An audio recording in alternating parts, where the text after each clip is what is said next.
Hi everyone, my name is Sukriti. I'm Assistant Beauty Editor Femina. Welcome to Femina Grazia Virtual Beauty Carnival.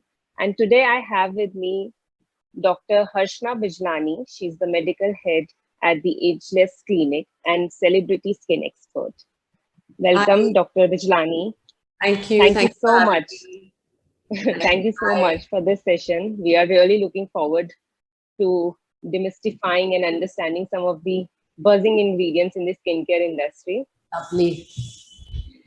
So to start with, I because I have been using retinol and I had my love-hate relationship with that ingredient. I would first want to start with something that actually worked for me, which is its alternative, which is bakuchiol. And I want to talk about its effectiveness. And I've heard people saying that it doesn't work as good as retinol, or it's not as effective as retinol. So I just want to know what is the buzz about, and is it actually as good as retinol? Okay, so let's start by breaking this down and figure out where bakuchiol is from. So it's Yeah, from a plant called the bapchi plant, which yeah. has been around for a very long time. Okay, so this Hmm. is not new, and Hmm. like I tell people, it's a new ingredient that we've heard of, but it's not new to sort of the industry of skincare. Right. It's been used in Ayurvedic and Chinese medicine for a very long time. And Hmm. what they claim is that the results are as good as using a retinol. Right. Now, if you ask me, I've seen results of the patients and they're really happy with it because it doesn't have the irritation and the redness and Right. the other things that a retinol or retinoid, let's use the correct term, a Hmm. retinoid comes with.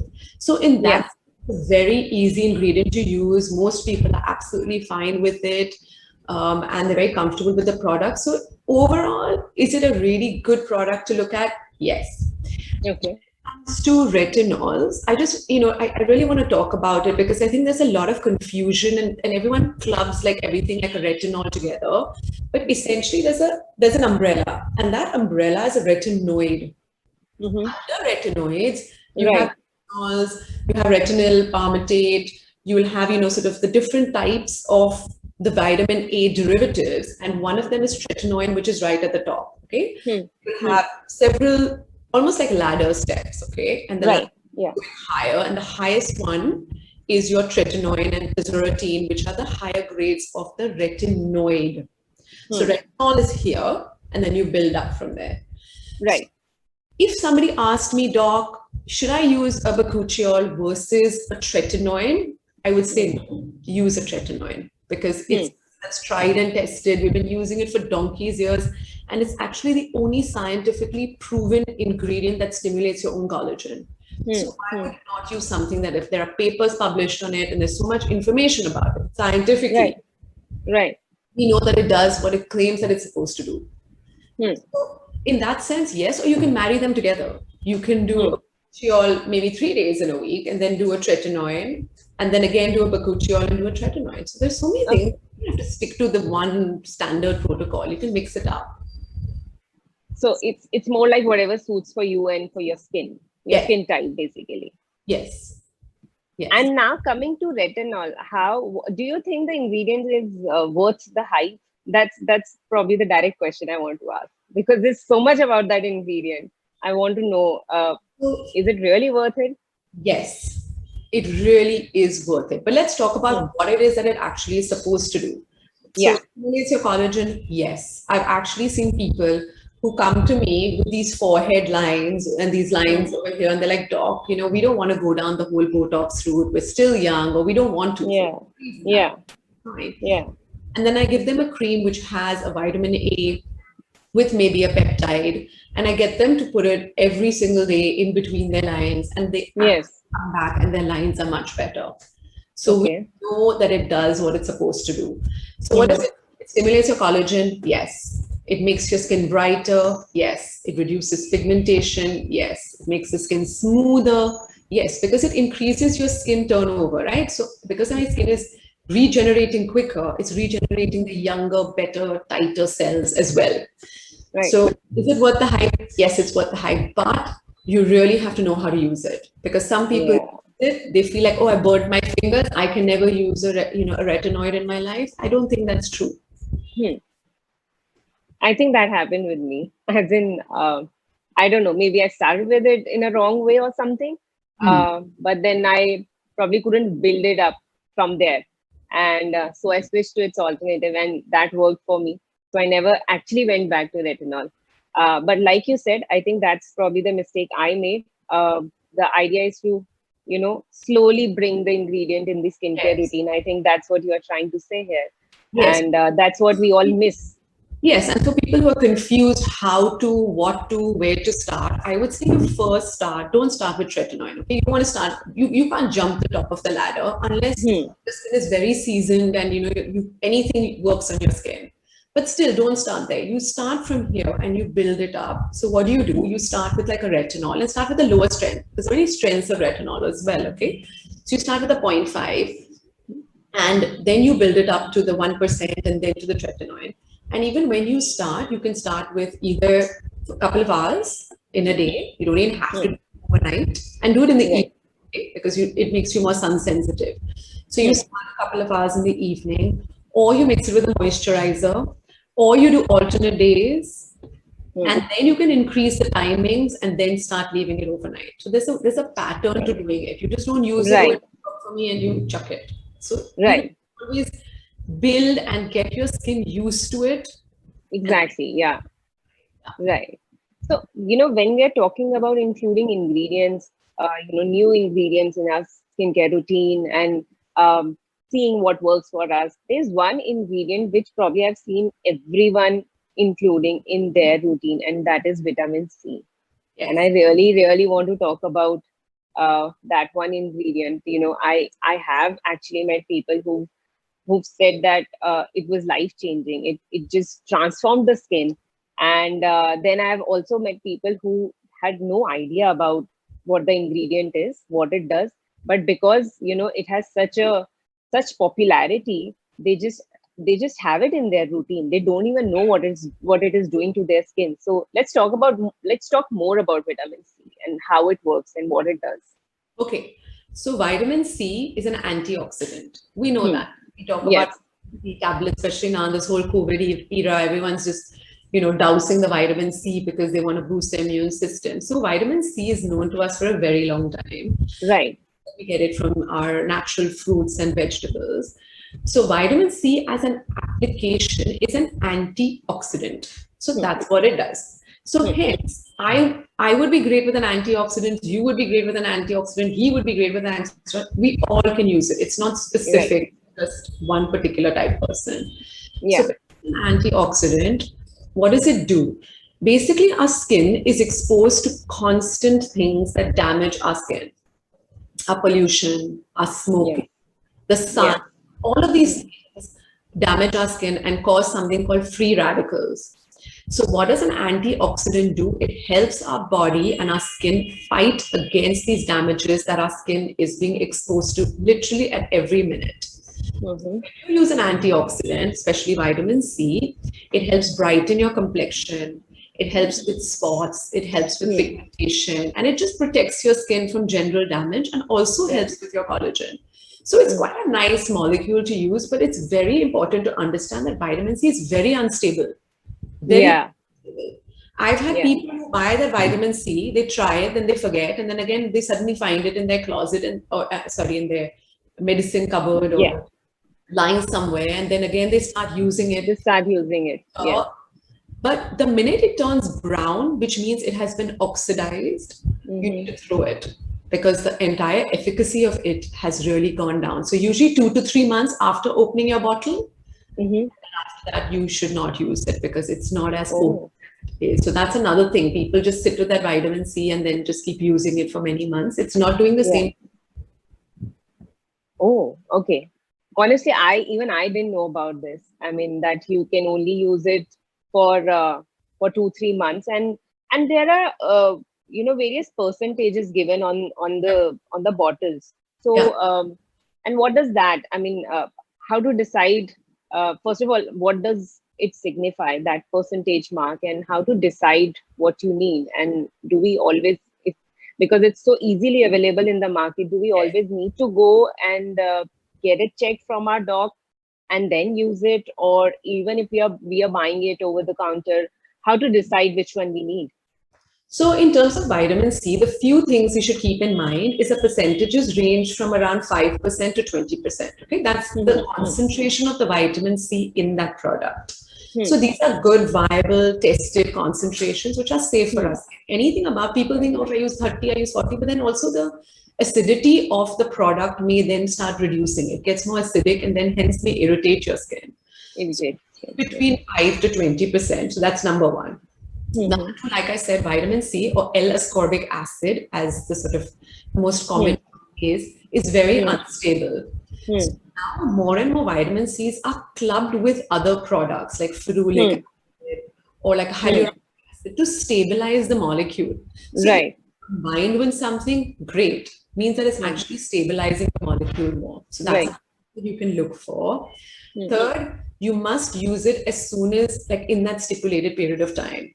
Because the minute the liquid, which is clear when you buy it, starts turning brown, it's really got oxidized, and you don't want to be putting that on your face, just because, oh, it's really expensive, doc, I don't want to throw it. No, you don't want to put that on your face and then get other irritation, acne. I've seen people who got irritation, even with vitamin C. So that's number three. Number four, because it oxidizes so easily, if I'm going to be out in the sun all day, there's no point putting the vitamin C and going out in the sun. Right. Yeah. Oxidize more with sunlight. So if I'm, just going to office, I'm going to be pretty much indoors, that's fine. Otherwise, use it in the night. Yeah. Jeanette, answer your question, do you need to see your doctor? No, not really. I think there are a lot of good brands which you can pick up, but just if you keep these things in your mind, you'll be okay. We'll be okay. Okay. And like the different formulations of it also. Yeah.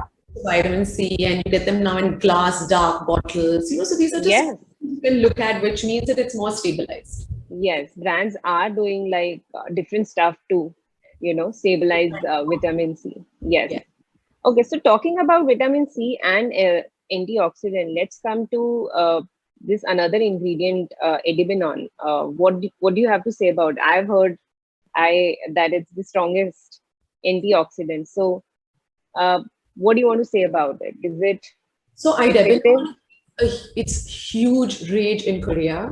It's all over in Korea, and they sell. I mean, I think they sell one bottle every second or every 2 seconds. So it's like it's very sought after. It's again an antioxidant. So like when we spoke about our damage that our skin sort of goes through, so it's another antioxidant. They claim that it's 4 times more powerful than vitamin C. Okay. So if I had to choose between the two, I would choose the Idebenone. Also, it's not so quickly unstable like the vitamin C. Okay. If you've never tried it, try it because it's a great antioxidant for the skin. Okay. And when we say it's 4 times stronger than vitamin C, do you think, or does it mean that it's probably not suitable for sensitive skin or nothing like that? It just means that the what it actually does to your skin is much more powerful. So it's a stronger antioxidant, but it's not irritating because the pH of it is not low. It's not like an acidic substance which is going to irritate your skin. So in that sense, I've not seen anyone get any reaction with it. It's also combined, like vitamin C, it's also combined with peptides and with other things to also, some people just don't want to put a serum and then put a moisturizer. They want something. Yeah. It comes in various forms as well. So you can choose what you want. Okay. And this one very important question I want to put across. What are the ingredient pairings, according to you, that work the best? And what are the ones that are strict no, that we shouldn't put? Like the other day, we were discussing how people just want to put everything on their face just because they have it, or they got introduced to it, or it's available in the market, or even because the brand they are loyal to has introduced something new and they'll bring it and they'll put it on their skin. Yes. Right? Just because the brand they're using is nice, has been nice to their skin, they think they need every product they have. So I want to understand that what kind of ingredients we should be putting on our skin, pairing them, and what are like strict no, not at all, we are not doing it. Okay. So before I answer that question, I think I want to first talk about what order does the ingredient go, as in the particular type of product goes on your skin. Product goes. Right. So Yes. first, we Work. cleanse our face. Okay, we've Yes. showered, our skin is clean. We've just come out of the shower, feeling fresh, great, everything. So what I would Yes. do was I would put my serum first because that's the light. So whatever is lighter goes first, and whatever is heavier Okay. goes on top. So I would Okay. put my liquidy, gel based things first. I would put my serum first, then I would put my cream Mm-hmm. or whatever oil or whatever it is that I want, and then I would put Mhm. my sunscreen, and then Okay. I would use makeup if you're using makeup. If you're not using Right. it, these are sort of the basic things, whether you're doing day and night. Obviously, night you won't do sunscreen, but in Yeah. these are the steps that you follow. So that's number Right. one. Right. What do I pair with each other? Hmm. Things that are going to irritate my skin a lot are a complete no-no. Okay, so what is that? Right. For example, if I have acne, I will not use a tretinoin cream, which is from the vitamin A family, and a benzoyl peroxide apart, sort of at the same time, Yeah. unless it's like an adapalene, which is the lower end of the vitamin A with the benzoyl peroxide, but all this gets prescribed by your doctor. Like that is not something Right. Google and start using. So anything Yes. irritating for my skin, I would not do both of them together. Right.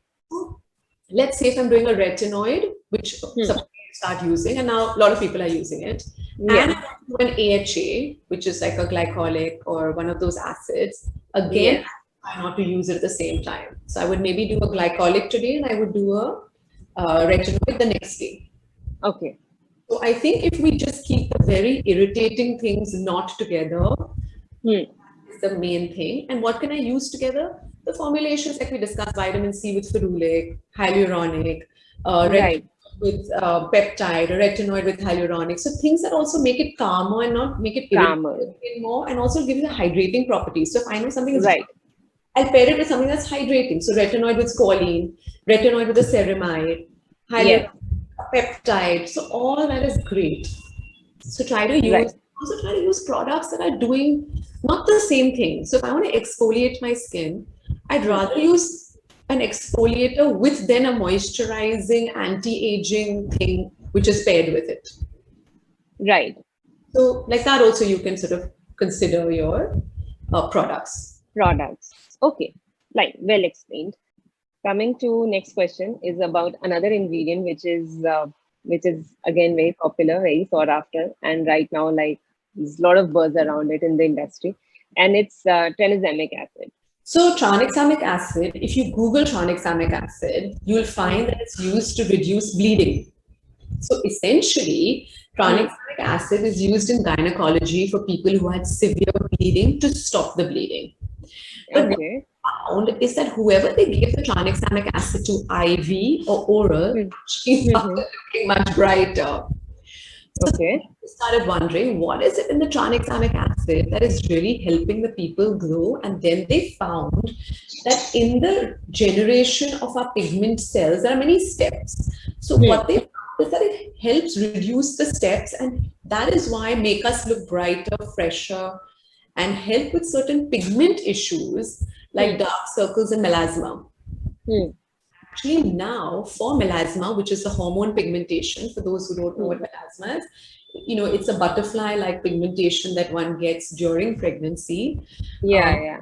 If it stays after that, then we actually give oral tranexamic acid to help reduce the pigmentation. Okay. Okay. Inflammatory and an anti-pigmentary molecule orally. But what happens when I apply it, it also helps with the topical application. So now you get eye creams of it, you get topical creams of it. We also use it in mesotherapy. So in the in-clinic procedures, our serums that we apply, let's say when I do a mesotherapy, which is a roller or a derma pen or something, I put tranexamic acid through it as well. Okay. So it's So a new kid on the block.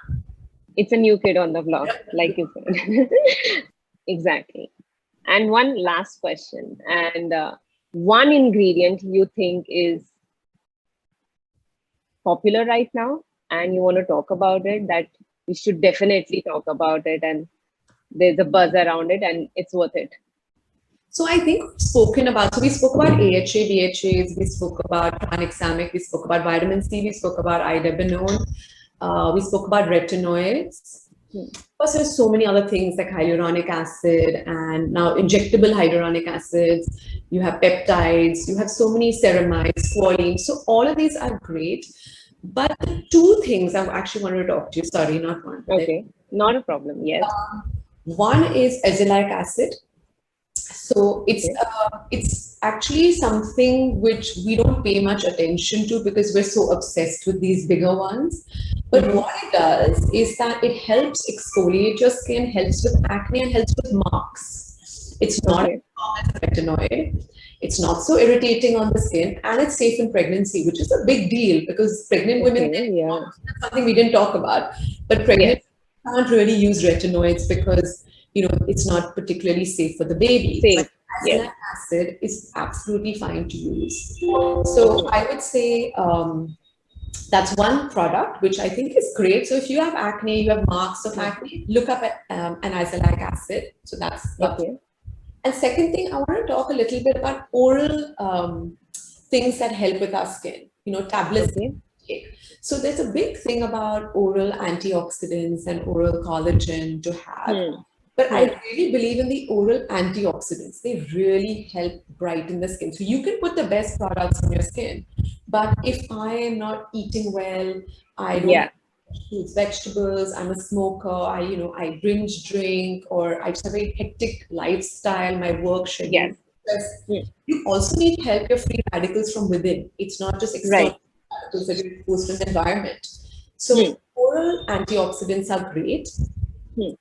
specifically from the vitamin A family. So those are carotenoids, which you get from fresh fruits and vegetables, which are usually orange, red, yellowy, those sort of colors. Yes. Yeah. Those, and you get even the white carotenoids from a white tomato, which is made by the Spanish and Singaporean companies. So there are many things that you can have orally that can also help your skin. So that's what I want to touch on. That even look at orals, don't look glutathione, another buzzword. So also look Yes. at oral things, not just topical. Do them both together. Not just. Thank you so much for this session, for doing this session with us, and it was truly insightful. Thanks for your time, and I really, really am sure that our audience is going to enjoy it. Thank you so much for having me again.